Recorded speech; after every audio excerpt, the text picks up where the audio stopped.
The Liberals' newest MPs have received a warm welcome at the party's national convention. They're gathered in Montreal to talk policy, fresh off the most recent floor crossing and with a majority government in sight. This is a moment for us to unite as Canadians, and I'm ready to put my talents and experience towards the task as your newest Liberal MP. It took a long time for me to make a decision to do something like this, but haven't looked back and have slept well every night. Marilyn Gladu and Matt Genereux are just two of the 5 MPs that have crossed to the Liberals since November, both of them from the Conservatives. They all bring perspectives from their regions, from their backgrounds, from their histories, but they all are subscribing to the values of the party and the core element of our mission, which is to build Canada strong, and to build Canada strong for all Canadians. Mark Carney is saying is that your vote doesn't count, that he's going to use backroom dirty deals to reverse the election result in countless ridings, robbing people of their voice and giving him the power to raise your cost of living. That is wrong. He should respect the democratic will of the Canadian people. The Liberals now sit at 171 seats in the House of Commons. That's one away from a majority, which means the 3 upcoming by-elections will determine the balance of power in Parliament. Those by-elections are happening in just 3 days. On Monday, voters will head to the polls in 2 long-time Liberal ridings in Toronto and in the Montreal area riding of Terrebonne, a tight race between the Liberals and the Bloc Québécois. Since we all know now that the Liberals have the majority they wanted, I'm tempted to say it is because the Liberals have this majority that the people of Terrebonne and the people of Quebec could, and might choose to have a stronger voice that will speak only for themselves. No one can come here and say, you should give us a majority. They have it. Our party insiders are here. Greg McEachern is a former Liberal ministerial advisor. Fred Delory is a former Conservative campaign manager. And Melanie Richer is a former communications director for the NDP. Greg, I'm going to start with you. How would you describe the tone at the convention after this latest floor crossing? It's very interesting. I mean, I think CBC's reporting on this. I've seen Ashley's updates throughout the day. It's pretty honest. I think people are generally happy, but there is an awareness of Marilyn Gladu's past comments. And I just, I'll tell you, Karina, personally, I was doing a radio show Wednesday about 5 minutes before the news broke, and I listened to the host, Arlene Bynon, get the news, and Rob Russo was the guest ahead of us. And, my initial reaction was around the convoy occupation of Ottawa, the Coots border, the Ambassador Bridge. I live and work downtown Ottawa. I couldn't access my office. I have friends who lost a lot of income. And like a lot of, I think, my fellow Liberals, we looked at this as somewhat positive, but, it was a huge surprise. In the days since, a couple of weeks ago, Karina, I gave you a real estate example. Now I'm going to give you a pop culture example. The first week of February, Saturday Night Live did this skit, and it was around a mother of adult children who had been a Trump supporter and had kind of had an epiphany and was no longer. And this skit got a lot of earned media because it reflected Pew polling about Trump's supporters starting to leave. But there was also some bipartisan satire there where it was making fun of this woman, but it was also making fun of her very progressive liberal kids who were, instead of saying, okay, this is good, they were very angry. Why didn't you know this sooner? So I'm thinking about Marilyn Gladu. She's going to have to sit in the caucus with people that represent views of Canadians. At the time of the convoy occupation, polling 62 to 72% showed Canadians thought that the occupiers should leave Ottawa. They were against it. And for a long time, I've never understood why certain members of the Conservative caucus and the party leaned into that. And Marilyn Gladu is going to have to sit surrounded by people who had that, that same reaction, that they didn't support them. So I think it's going to be, interesting. My other reaction, of course, is no one saw Marilyn Gladu coming. And the fact that somebody who has made the points that she has left that caucus is extremely telling about how unhappy certain MPs are. Fred, you wrote in your Substack this week that Carney risks cobbling together, making a Frankenstein caucus, and that, as Greg just said, that Gladu was the last MP that you would predict crossing over. What do you make of this week in politics? Yeah, it's a fascinating thing he's building here. He's obviously in a growth mode where he wants to get that majority government. He's going to, he needs 1 seat out of the 3 on Monday to get it, 2 to be able to take control of committees, and 3 with a little bit of breathing room if he gets all 3. But bringing in Marilyn Gladu is certainly an interesting choice, where her views, as Greg pointed out, it made a lot of conservatives uncomfortable that she was so far right in our party. And here she is now joining a Liberal caucus. Like, how's that all going to work? Now, they're all, her comments this week were all about, it was the main message of Carney, trade diversification, doing all of the things that he's focused on. That works right now. Where are we 6 months from now, though? Does the narrative shift? Do things change? We're looking at a parliament that is probably going to last, if this is a majority, we should have another 3 years. How is this going to fit? I don't think she's going to fit. I think there's going to be a lot of issues that we're going to be seeing coming from her involvement in this caucus. I don't think her real other views have changed. She may say some different things this week, but I've known her a long time, and this is going to be very, very entertaining, at least as a spectator, to watch how this all comes together. Greg, is that just a problem for a future Carney? Like, does Carney just say, that's my future self having to deal with that? Well, there were conversations last night about this that I had with folks, and I've talked to some former, some conservatives as well that have expressed this, kind of wishing us good luck. If she goes into caucus, and this is, something that's been repeated to me, if she doesn't read the room, well, that's really up to her. I mean, the trend is going Carney's way with a lot of Canadians. I mean, I've never been at a Liberal convention before where I've seen lines about Canadian sovereignty get a strong reaction in a room. And I think that kind of speaks to the seriousness of things right now. Like, if we're talking about Marilyn Gladu a week from now, that's going to be a very bad thing because something's happened. Next week, we will probably be talking about Iran, the Strait of Hormuz. But they're not all that separate. I think Canadians feel that this is a very, very serious time.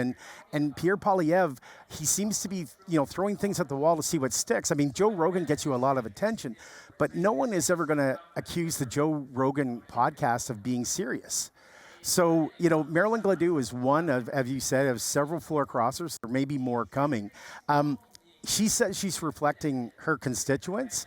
Well, what I'm hearing in this room and what I hear when I've been back in Nova Scotia, this is what Canadians are talking about. So it's really up to her if she wants to continue to listen. Well, in terms of being up to her, she obviously has faced questions about some of her views, and so has Mr. Carney, the Prime Minister, saying that the Liberal values remain unchanged.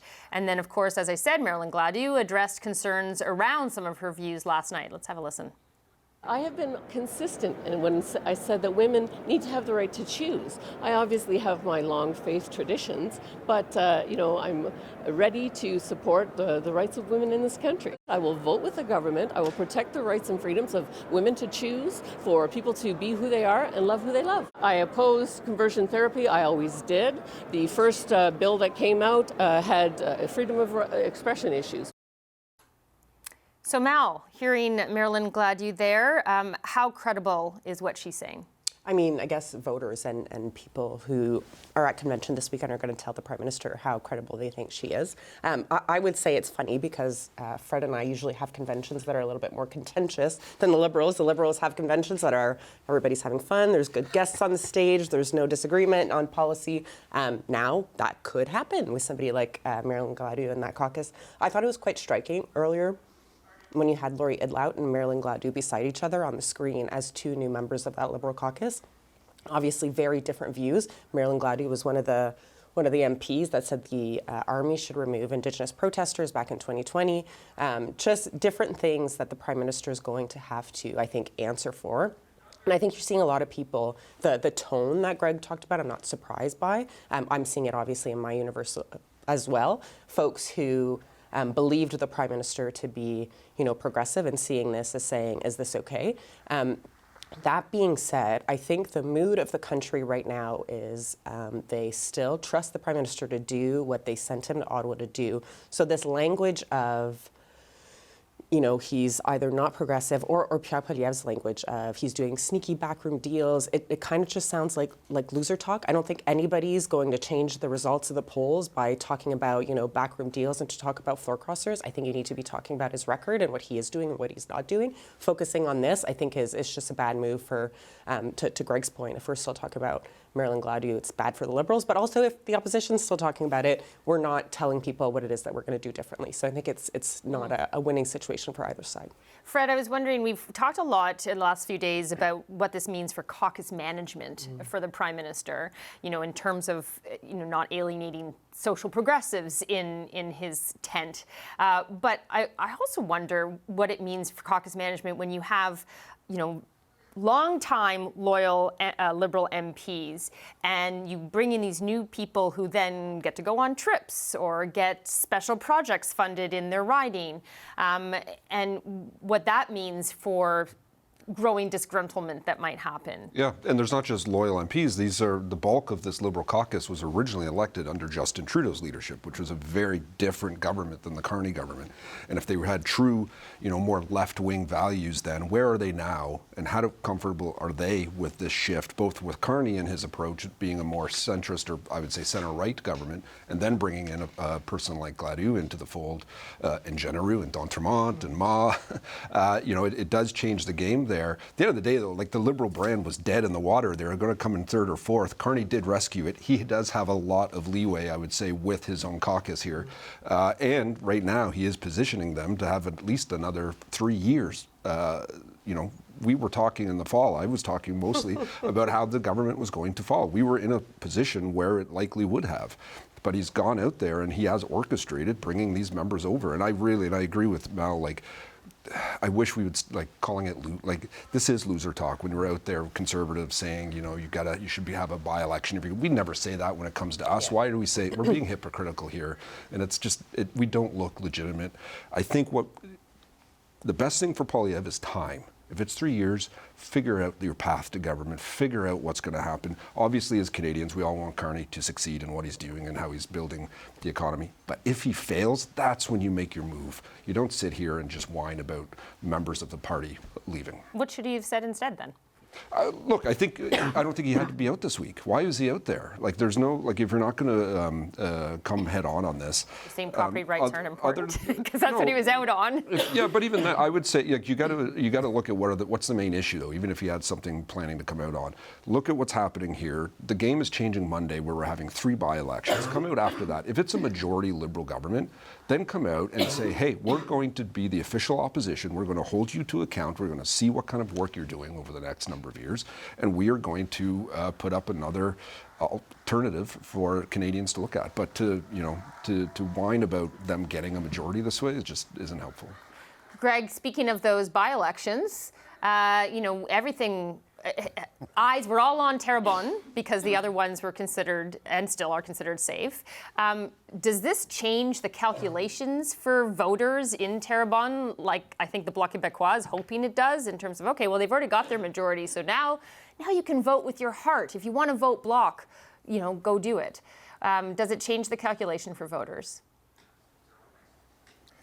Look, I think I'm definitely not an expert on Quebec, and I think Canadians could spend a lot of time learning more about Quebec politics. But, the clip of the Bloc leader there, it also sounded a bit desperate. It didn't sound like the way he usually sounds. He's usually very upbeat, almost arrogant. And I think, I think it's baked in. Whatever's going to happen, it's probably going to be close. It's baked in. I don't think that changed very, very much. But I would like to just follow up.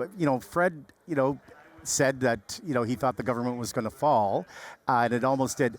In reality, I'm not so sure about that now because of the curtain shenanigans, where I don't think they really wanted to go to the polls. And if they had, and Fred's right on this, the best thing that happened to Pierre Poilievre is time. The arc of this is not going in his direction. Everything he's doing, Fred said, why was he out this week? I think he was out this week so he could have 3 or 4 caucus members around him because he did an announcement about a week and a half ago with a defeated MP. And I know, and if I'm hearing about it, it's really bad, but I know that ticked off members of caucus, that they can't get FaceTime with him, but a defeated candidate in Peterborough could get to be at an announcement with him. The other thing, the report cards. I heard that they were all told that they had to justify their existence as critics and being judged on media hits that they weren't allowed to do. So I think time is helpful to him because if there was about to be an election, I think the Conservative caucus would be facing a lot of people announcing that they're not going to reoffer. Greg brings up this story that was in the Toronto Star about these letters supposedly that went out to Conservative MPs saying, tell us what you've been doing well. Was that not reading the room in terms of the leader? I would agree that is a good way to put it. It was a very tactless written note to Shadow Cabinet, asking what are your top social media posts and other things, and the way it was written, and do you still want to be in Shadow Cabinet? It was it set a lot of people off, a lot of conservative, and the Shadow Cabinet's huge. Conservative Party, it's like half.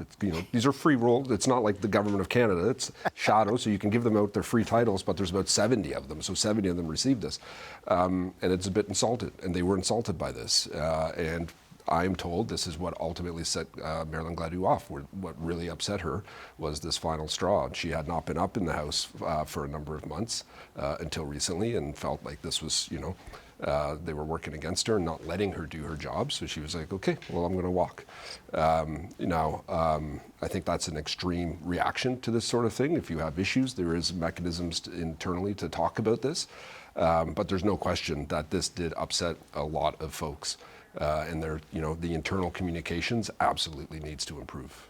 And I wonder, then, I know we keep saying if, but if and when there is a majority come Tuesday, we don't know the strength of that majority. What does that mean for Pierre Poilievre in terms of how he manages going forward? How much does that change, or maybe it relieves pressure in some ways, but maybe it also means revisiting and a more reflection on how he's leading? Yeah, look, we're the one party, I think we're the only party that has the Reform Act, where it's government legislation that we accept that caucus could remove the leader.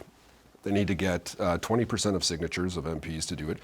Not to remove him, but to trigger a vote. To trigger a vote, then yes. You need 50%. There's been lots of chatter this week throughout media, and my phone blowing up about it, people asking me, is this happening? Are people gathering signatures? I can say right now, I'm seeing no sign of that. That's not happening. So he has room here. He has opportunity. He has time. I think, this session's got, I don't know how many, we end in June. Here we are, we're mid-April, so month and a half to go, 2 months and a half to go. Get through that, and I think he needs some kind of reset this summer, figure out what you're doing. And it is a majority government. That does relieve the pressure. It's not like everyone's like, okay, we need a new leader right now because we could be going to the polls. 3 years is such a long time. So he will have this opportunity to chart that course. But if he, next fall, if the numbers are still bad, if his negatives are still bad, if the polls haven't moved, then maybe those discussions will start happening. But I think he still has time on his side. Greg, it did take some time before the writing on the wall became extremely clear for Justin Trudeau. So obviously, I think we can guess that it would take some time before, as Fred said, before it became an issue, a true issue for Pierre Poilievre. But if Pierre Poilievre were actually going to take advice from Greg McEachern, who has seen his party's own leader end up having to vacate, what would you say that he should do if he's facing a majority government come Tuesday?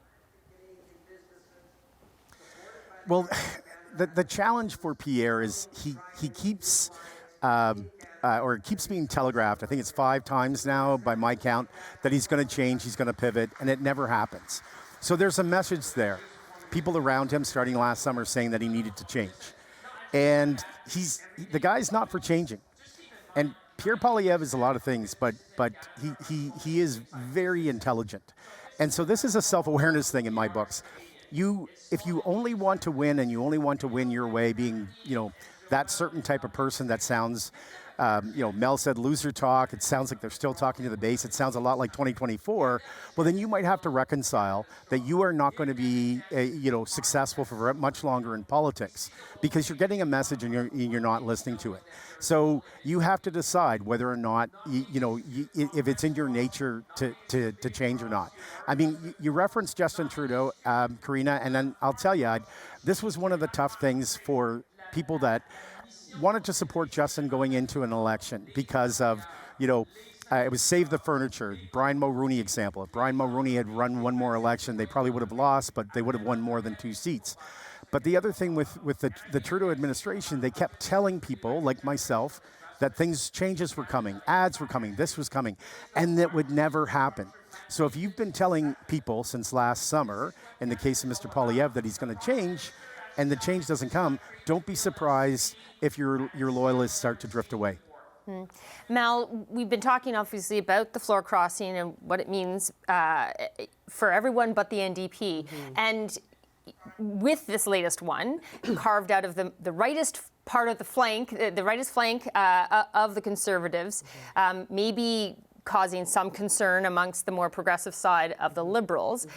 Obviously, people have talked about, well, what does that mean for the NDP? And so I'm wondering whether it is an opportunity or is that stretching things? Right. I definitely do think it's an opportunity to call out the Prime Minister and to make the Prime Minister make it clear where he stands with Marilyn Gladu in his caucus now. And it's not just, social values. It's not just, do you believe in the rights of women to choose what they do with their body? It's not just, do you believe that, people have the right to love who they love? It's also, do you believe in, public health and the best scientific advice? Because we've got some issues there too with Marilyn Gladu and everything as it relates to COVID and vaccination and whatnot. So I think there's a few avenues there. I think the dangerous slope, and I've heard, maybe folks at my universe say this, is the Prime Minister is only putting forward conservative ideas or conservative platform policy pieces. And I see the connect there. I see why you'd want to say that. But when the majority of people like what you're doing, what you're kind of saying to those folks is those policies are bad. So I do think that there's a thin line to walk to call him out for the fact that he, is saying, anybody come join my tent, whether you have the same values as the majority of Canadians or not, and going after him and saying, he's a conservative, he's only got conservative ideas. Because I do think, we're seeing it in the polls, people like what he's doing. So I think there's somewhere to navigate there, but I do think it's the NDP's opportunity, absolutely, particularly with somebody like Avi Lewis as leader, who has that progressive flank in places where traditionally we've not done well under Justin Trudeau. Obviously now we didn't do well with Carney either, but that was a different... So it's not an opportunity to poach. Because I'm thinking like a Stephen Guilbeault. No. You're not going to suddenly see him cross to the NDP? I mean, no, I don't think so. New Democrats are New Democrats because they're okay with losing. I think they don't accept floor crossers either, right? Yeah, you wouldn't even take them. So even if Stephen Guilbeault wanted to come. The amount of people that I've heard who ran for the Liberals were like, well, I'm really a New Democrat at heart. And I'm like, how I know you're not a New Democrat at heart? Because you would prefer to win than to stick to your values. So I don't think we're going to see, hey, I'll also never say win. never. I would love to win. But anyways, I don't know that we're going to see floor crossers, but you're right. Our policy is that you would have to run in a by-election. But again, if I was down to 6 seats, coaching whoever is in the leader's office, I would maybe say, be a bit more flexible. Maybe forget this one this time. We will have to leave it there. Thank you to our party insiders, Greg McEachran, Fred Delory, and Melanie Richer.